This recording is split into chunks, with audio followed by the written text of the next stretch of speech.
sometimes what you'll get is a walk me through your resume. But then also a lot of times what's becoming more modern practice is the question of tell me about yourself. And that'll certainly deviate and change your answer. So what we're going to do next is I'm going to ask Eishan to tell me about yourself.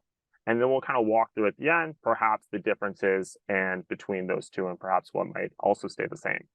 So with that, Eishan, why don't you tell me about yourself? Thank you so much for the question, Ben. My name is Eishan. I grew up in India, in Calcutta, and I went to do my undergrad in Singapore at Singapore Management University, where I studied business and majored in finance and marketing.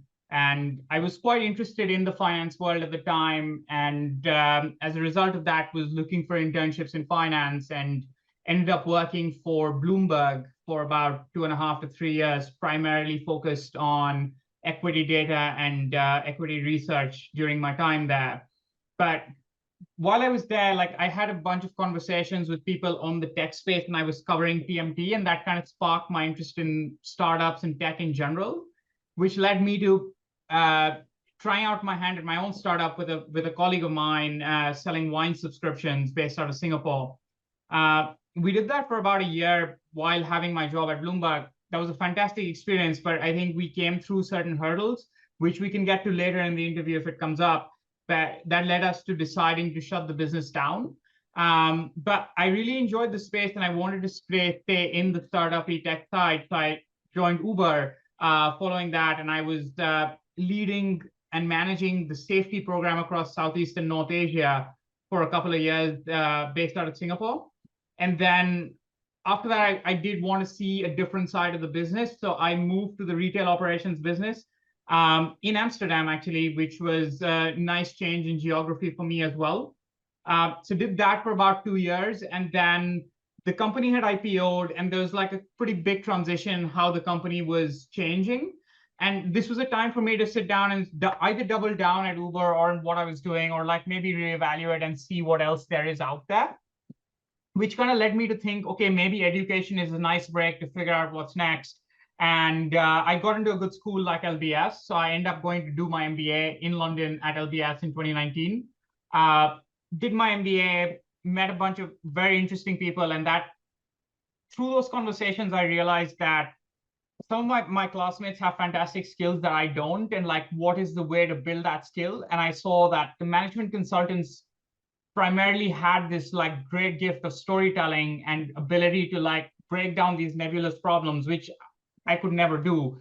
So that led me to like wanting to try my hand at management consulting. And post the MBA, I joined Bain as a consultant to pick up this skill of mine.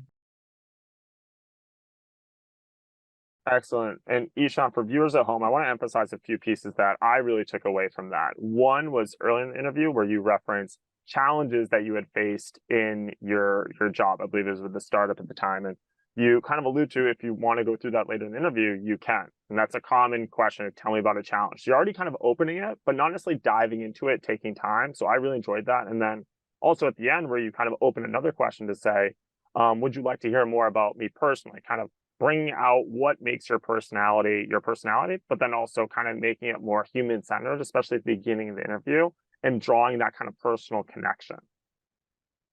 Thank you. And then, Eishan, one thing I also want to talk to is we had talked about kind of walk me through your resume and then tell me about yourself. Can you talk about maybe the differences in how you work through each of those questions, perhaps differently, what stays the same versus what changes? Yeah, that's a great question. I would say that there's a reasonably large amount of overlap in both questions.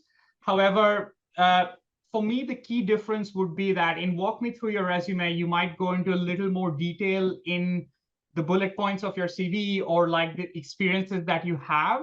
And it might be a little more kept towards the professional side.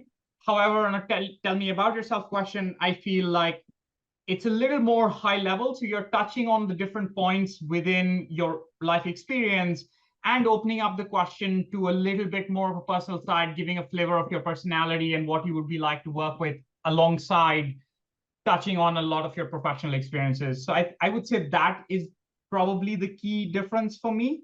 I don't know, Ben, if you have any other differences or things you want to highlight between the two questions.